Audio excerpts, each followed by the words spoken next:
Aqui no estúdio a gente recebe a partir de agora o vereador Carlão Pelo Bem, que é do Partido Liberal e estava como presidente até esta sexta-feira, presidente da Câmara Municipal de João Pessoa, cargo que ocupou interinamente porque o presidente Dinho Dowsley estava também como interino na Prefeitura de João Pessoa.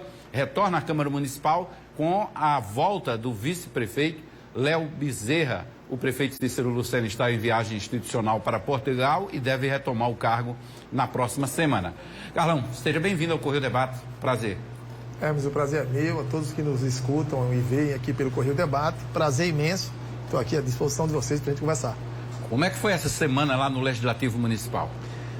Intenso, né, Hermes? Eu tive a oportunidade de assumir como presidente da casa e para mim foi uma grande alegria, porque quando eu lembro da minha passagem em 2016, você me deu a oportunidade de falar aqui como vereador suplente e hoje poder falar como presidente, ainda que interino, para mim é um sinal de grande alegria. E, acima de tudo, gratidão. É a primeira vez, né, que você ocupa a presidência da Câmara? Primeira vez que a gente ocupa a presidência. Estou na mesa diretora como vice-presidente, primeiro vice-presidente.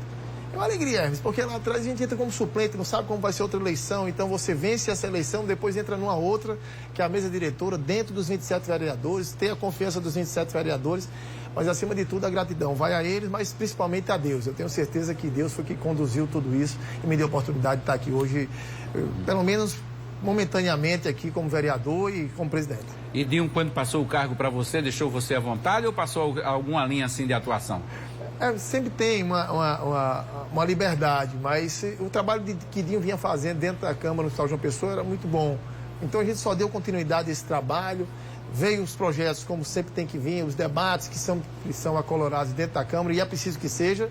Porque é uma casa onde tem vários pensamentos, pessoas de vários setores, de contador, advogado, professor, de agente de saúde, médicos, policiais. Então, é uma casa que preenche todos os espaços aí da sociedade e como preenche todos os espaços, várias cabeças pensam da sua forma e o debate quase sempre é acalorado.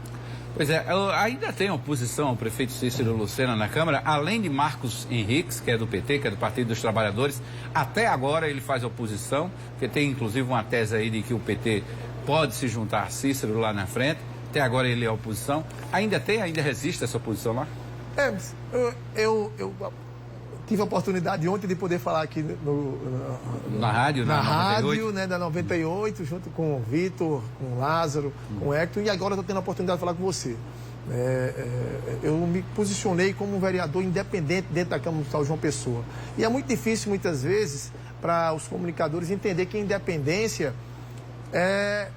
quem é independente é ser base do prefeito. Eu nunca me coloquei como base do prefeito Cícero Lucena. Assumi uma postura de independência e quando tinha que falar, falava mesmo. Então, fui contra algumas medidas do governo e em outros momentos apoiava, como a reforma previdenciária, por exemplo, que foi feita no governo federal com Bolsonaro. Por que não fazê-lo aqui? Eu acompanhei. Votei contra quando se pediu novamente a isenção de ISS para empresas de ônibus. Veio sobre uma condicionante de a primeira isenção de ISS, por exemplo, que conferia, uma vez concedida a isenção de 50%, deveria ter um retorno à população de ônibus com Wi-Fi, com ar-condicionado, nova frota, que não vieram. Então, o que é que acontece? Eu me posicionei contra uma segunda pedida do prefeito. Então, quando a gente fala de independência, ou melhor, de oposição dentro da Câmara, eu me digo que a minha independência, ela me dá a condição de ser oposição quando a cidade precisar. E, ao mesmo tempo, de acompanhar as pautas quando for importante para a cidade. De modo que eu vejo hoje dois vereadores que são verdadeiramente aí, ao contraponto de Cícero Lucena, que sou eu e o vereador Marcos. Agora, vereador, teve um projeto que ampliou as áreas habitáveis em João Pessoa. Teve muita polêmica nessa discussão ou não? Eu penso que não polêmica, mas o que aconteceu de fato foi uma má interpretação, ou pelo menos a necessidade de poder explicar melhor para a população. É fato e é real que hoje os espaços e as possibilidades de obras verticalizadas populares, eles vêm diminuindo muito. A gente não tem muito terreno dentro da cidade, e isso é próprio das grandes cidades, né? Nós não temos muito terreno para fazer essas construções verticais populares. E o que é que acontece?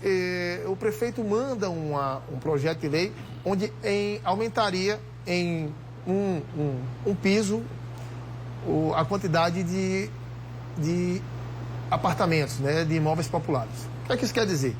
Se antes a gente poderia construir até 3 andares, a gente vai poder construir até 4, inclusive sem elevador. Então essa foi a dicotomia. Mas como é que a pessoa vai subir 5 andares, vai subir 4 andares? O que é que eu penso? E foi para acomodar, Hermes. Existem comunidades aqui como na Beira Rio, comunidades aqui como no Porto do Capim e outras, em que as pessoas moram ali há décadas, herdaram as suas casinhas de seus pais. Mas isso não altera o gabarito da orla marítima não, né? Não altera o gabarito da orla marítima, é só voltado para obras de interesse social e a gente precisa entender, existe um déficit habitacional muito grande na cidade e pouca área. Então eu vi esse projeto como favorável em 2 pontos. Primeiro, a gente vai ter uma maior exploração econômica da área territorial e segundo, pequenos construtores. São eles que geralmente entram nessa batalha de construir as unidades populares e alavancar. Eles vão poder construir um piso a mais e ganhar mais com isso. E óbvio, vai ficar sempre a critério daquele morador, daquela pessoa que por mais que tenha a sua renda, e aí a renda é de uma média de 5 salários mínimos, em toda a renda familiar, ou seja, o pai somado com a mãe, somado com o salário de um filho, chegar até 5 salários mínimos e com isso conseguir o seu imóvel. Eu penso que foi algo de grande valia e não é algo próprio da cidade de João Pessoa. Se a gente for a Recife, a São Paulo, a Rio de Janeiro, Florianópolis, Maceió e tantas outras capitais também adotam essa postura justamente para poder dar oportunidade de maior unidades habitacionais para quem precisa.